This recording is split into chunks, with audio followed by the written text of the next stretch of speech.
देखते होता हमारे उड़हिया बैठी के पिपरा के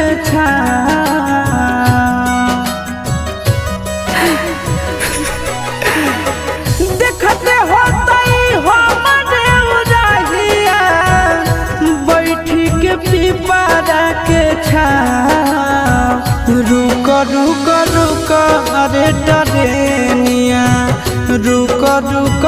रुक रे टरेनिया